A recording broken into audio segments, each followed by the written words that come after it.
a un gran escritor, a un gran periodista y también especialista en este tipo de temas sobre crimen organizado, al buen Francisco Cruz, Francisco Paco Cruz. Paco, pues ¿cómo te va? Bienvenido una vez más aquí a Sin Censura, qué gusto poder tener. Toño, ¿cómo estás? Buenos días todavía, ¿cierto? Tardes, justamente tardes. Toño, ¿cómo estás? Sí, hoy fue la audiencia para procesar a Ismael Zambada García, el Mayo Zambada, su audiencia para procesarlo, y de ahí, sabes, ya después viene la preparación para otras audiencias hasta que se fije una audiencia inicial para el juicio, pero esto es nada más para procesarlo, para que conocieran los cargos de los que lo acusan, y eso fue lo que pasó hoy en Nueva York, allá en Brooklyn, Toño. Así es, hay que analizarlo porque en las declaraciones que se toman por parte de los abogados hay contradicciones. Ahorita lo vamos a platicar con Paco Cruz, pero déjeme también saludar con muchísimo gusto al queridísimo doctor en políticas públicas, al buen Víctor Aramburu, quien, híjole, qué calor le da a los fachos en redes sociales. Los fachos que me da risa. Hubo un hijo de la chingada que le llamó ignorante por poner en su foto de perfil la bandera de Palestina, ¿no? Y dice, ¿esto qué tiene que ver con la izquierda y no sé qué? Y que le responde Víctor con una foto de Yasser Arafat y Fidel Castro, y se le caen los calzones al pobre estúpido, ¿no? Que cree, estos fachos, como la señora que le presentábamos hace ratito, creen que ellos son los inteligentes, pero no leen ni un poquitito. Perdón, Víctor, te saludo con mucho gusto. ¿Cómo estás, doctor? Hola, Toño, qué gusto saludarte también, coincidir con Paco, y bueno, pues muchas gracias por la introducción. Sí, efectivamente, pues sí. Pues es que eso los caracteriza. Yo pienso que si leyeran un poquito, si se informaran un poquito de historia, de lo que sucede en otras partes del mundo, de diferentes corrientes teóricas, pues no serían tan fachos, ¿no? O sea, creo que ese es lo que los caracteriza, y bueno, pues ya sabemos también cómo exorcizar a un facho, ¿no? Pues a base de libros y de historia, ¿no? O del internet o videos. El chiste es que pues informen, ¿no? Y procesen esa información un poquito en su cerebro. Y bueno, pues muchas gracias por la introducción, pero es que sí, a veces se ponen. Iba a decir otra cosa. Yo sí llego a ofenderme muchísimo ante este tipo de... Cuando el ignorante llega a llamarnos ignorantes es... Dios santo, ¿no? Pero, y cuando uno intenta tal vez compartirle alguna bibliografía, decir, no, es que lee esto, tal cosa, no funciona. Tiene que uno darle la cachetada de la verdad, como esta foto, por ejemplo, del comandante Fidel Castro con Yasser Arafat, ¿no?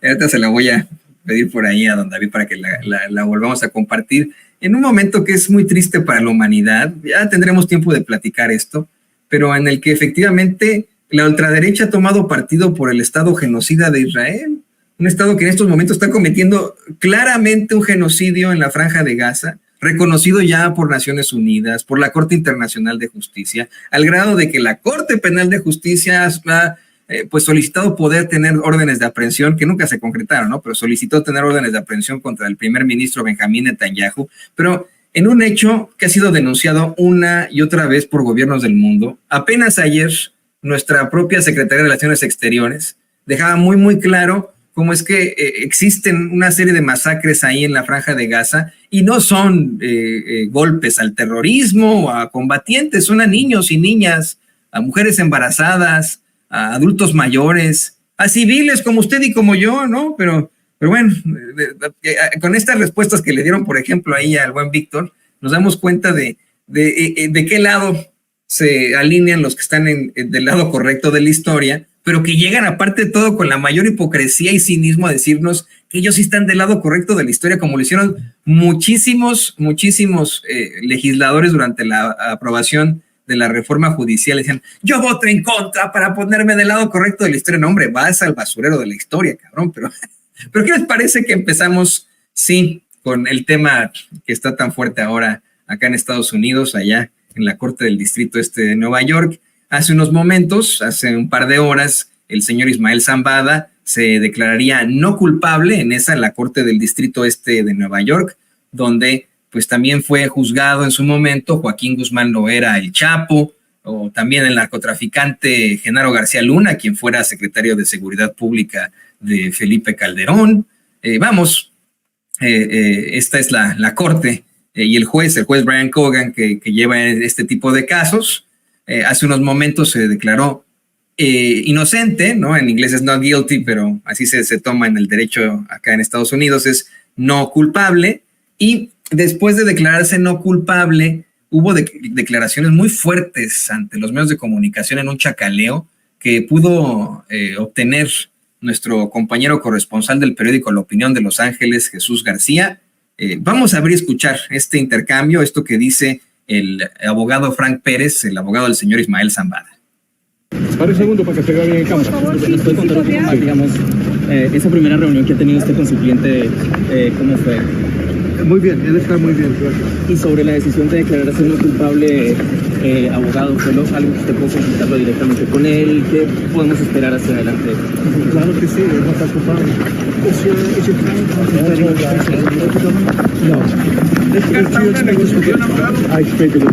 La decisión de renunciar al juicio rápido. ¿Por qué toman esa decisión? Necesito más tiempo para investigar el caso. ¿Cómo está de salud? ¿Cómo está su salud? Está muy bien de salud. ¿Y de ánimo cómo está? Está bien, está muy bien. Abogado, ¿por qué decidió Ismael trasladarse a Nueva York si originalmente se había puesto desde Texas? ¿Qué le hizo cambiar de parecer, abogado? ¿Algún tipo de amenaza en contra de él? No. Oiga, ¿y alguna posibilidad Está de buen ánimo, el mayo. Está de buen ánimo, está resignado. posibilidad de negociación? ¿La descarta? ¿De negociación con los fiscales para un acuerdo? No la descarta. ¿Cómo está él de ánimo? ¿Cómo está emocionalmente? Emocionalmente, ¿cómo está él? No. Este caso va a ir a juicio. Va a ir a juicio. Señor Saracena. No. Guzmán, ¿cómo está? Estamos resfriados. Ya no dice nada más de aquí, y bueno, obviamente voy a pedir también su visión, queridos compañeros, querido Paco, querido Víctor, y usted, público consentidor. Pero yo rescato tres cosas importantes. En primer lugar, el abogado del señor Ismael Zambada asegura que no fue amenazado en Texas, no fue amenazado de muerte como se había planteado, como le preguntan directamente ahí. También no descarta algún tipo de negociación, de diálogo con la fiscalía. Ese es el punto número 2. Sin embargo, punto número 3 dice que se van a ir a juicio. O sea, no descartan la negociación con la fiscalía, pero sí van a ir a juicio. Te escuchamos primero a ti, Paco. ¿Qué opinas de esto? Bueno, mira, Toño, primero hay que aclarar varias cosas y lo que yo te decía al principio. Víctor, saludos, un abrazote, que no te saludé ahí, me fui de filo, pero un abrazote, siempre me da gusto estar contigo. Mira, primero, Toño, este no es el juicio, porque la gente piensa que va a empezar el juicio. No, eso es solamente una audiencia para procesarlo, para leerle los cargos de los que lo acusan y él se declare culpable o no culpable de esos cargos. Segundo, ¿de cuántos cargos o cuántas acusaciones tiene pendientes? 17. 17, pero entre ellas sobresalen una, por ejemplo, por encabezar, dirigir y administrar una organización criminal. 2, por tráfico de fentanilo. Por tráfico de fentanilo, eso debe quedar muy claro. Sí, todo es narcotráfico, pero una de las acusaciones específicas es el delito de traficar, comerciar, producir, estaba leyendo la acusación, producir fentanilo. El otro es uso de armas. Y otro que también grave para Estados Unidos, que le interesa mucho, lavado de dinero. ¿Recuerda algo? Le interesa a Estados Unidos. Son dos cosas: información y dinero. Bueno, ya tomando eso, también hay que recordar, y esto lo decía Jesús García en la mañana, muy clarito, el Mayo es el acusado número 5 en enfrentar eso que llaman los estadounidenses un juicio madre, que solo se sigue a los grandes capos del narcotráfico. Otro de ellos fue el Chapo Guzmán, así que enfrenta un juicio madre. Tercero, ¿qué va a pasar? Bueno, como está nada más en la etapa de procesamiento o para procesarlo, Recuerda, después él puede negociar a la hora que él quiera con las autoridades de Estados Unidos, aún si es enjuiciado, encontrado culpable y condenado. Él puede hacer lo que quiera. ¿Por qué? Porque sí es considerado, por lo menos era considerado hasta que cayó, como haya sido, una rendición pactada, un secuestro. Finalmente, a partir del 25 de julio está en Estados Unidos. Entonces, pero él tiene prácticamente parte de la historia del narcotráfico en épocas recientes en este país, y en concreto a partir de 1987, cuando toma forma o se da forma al cártel de Sinaloa con Luis Héctor El Güero Palma, con el Chapo Guzmán. Él tiene, ¿con quién negoció el cártel de Sinaloa en esa época? Con funcionarios del equipo del presidente Miguel de la Madrid.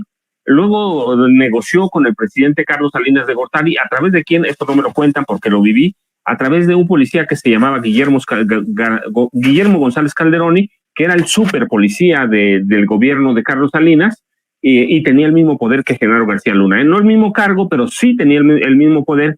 Negociaron ellos con Ernesto Zedillo, conoce bien la historia de cómo la familia política de la esposa de Zedillo comerciaban o controlaban el cártel de Colima, conoce bien cómo empezaron a negociar a través de García Luna ya directamente con el gobierno de Fox, y ya no digas con el gobierno de Calderón, que con ellos finalmente llegan a un acuerdo, y el gobierno de Calderón con Genaro García Luna decide crear también el cártel Jalisco Nueva Generación 2009, empezaron en 2007, lo concretan en 2009, y él sabe cómo estuvo esa negociación. Yo documenté cómo, por ejemplo, en algunas ocasiones negociaron directamente con García Luna, por ejemplo, la plaza de Guerrero, que fue inicialmente Acapulco, y luego se siguieron, ¿sí? Siguieron hasta todo Guerrero, como está hoy. Esa es la importancia del Mayo Zambada. Luego otro, por las acusaciones que le hacen, alcanza mínimo una pena mandatoria, que es mandatoria, de cadena perpetua. Sí, eso lo establece bien la acusación el procesal, es una cadena perpetua mandatoria. Así que este hombre, la importancia de este hombre es que conoce toda la historia, no solo del del cártel de Sinaloa o cártel del Pacífico, como lo llaman algunos, conoce todo el entramado y la red de complicidades del gobierno de Miguel de la Madrid Hurtado hasta el gobierno de Enrique Peña Nieto. Todas las conoce este hombre. Así hay quienes dicen que está a la altura de Pablo Escobar Gaviria, el capo colombiano legendario. La verdad es que yo creo que no, pero sí es un hombre que levantó hasta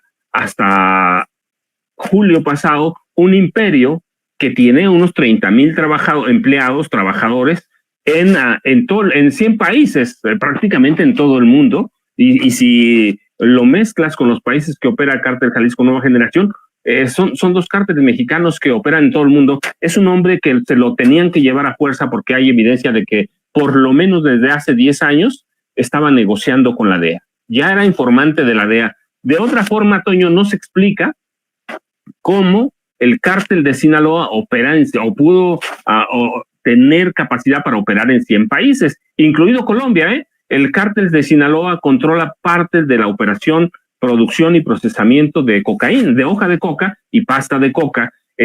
¿Cómo te lo explicas? Pues solamente con la participación de la DEA. Así que es un hombre que tiene muchos recursos, es un hombre que les va a dar mucho, ya hay evidencias de que sí va a negociar.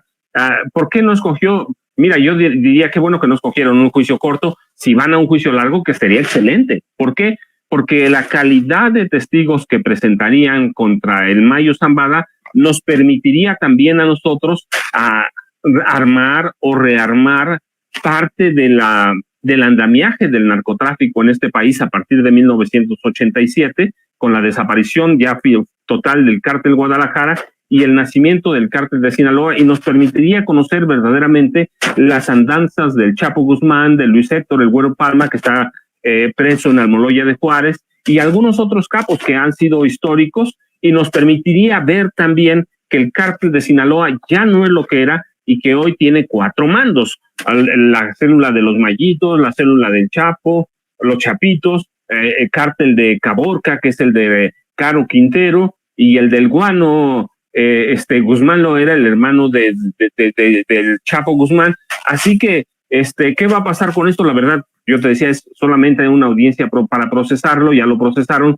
se declara no culpable, pero no importa, tienen mucho tiempo para negociar. Este hombre nunca más va a volver a México, no va a volver, entonces la próxima audiencia se fijó para el 31 de octubre, pero es un hombre que tiene la historia y por eso es interesante, porque tiene toda la historia de violencia, tiene, por ejemplo, a mí cosas que yo conozco, pero que este hombre las puede aclarar, como el gobierno de Calderón los alentó al cártel de Sinaloa para entrar a una carrera armamentista con el cártel Jalisco Nueva Generación, creación de Felipe Calderón y de Genaro García Luna. Entonces es un hombre que tiene la historia reciente del narco, del narco, Toño, Víctor, así que esa es la importancia y lo que pasó hoy, pues eso nos deja ver. Dice el abogado Frank Pérez que está bien de salud, que está bien de ánimo, claro que tiene que estar bien de ánimo, va a negociar, su hijo acaba de negociar y mira, yo te decía, otra de las cosas importantes del cártel de Sinaloa es el dinero, su hijo, Vicente Zambada Niebla, cuando negoció con el Departamento de Justicia de Estados Unidos, se comprometió a regresarles o donarles $1,500 millones.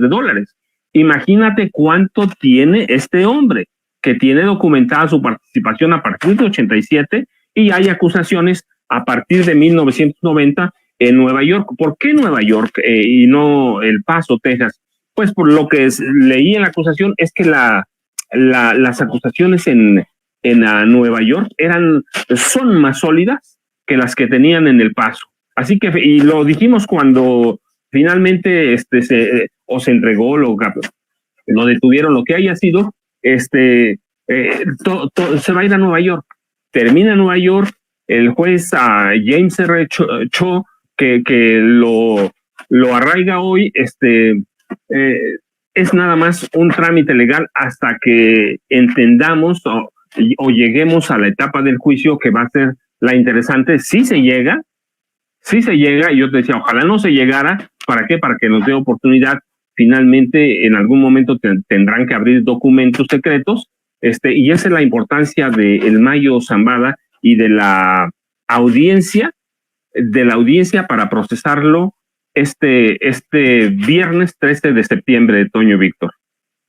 No, y hay también otros hallazgos. Le pido al equipo que nos grabe.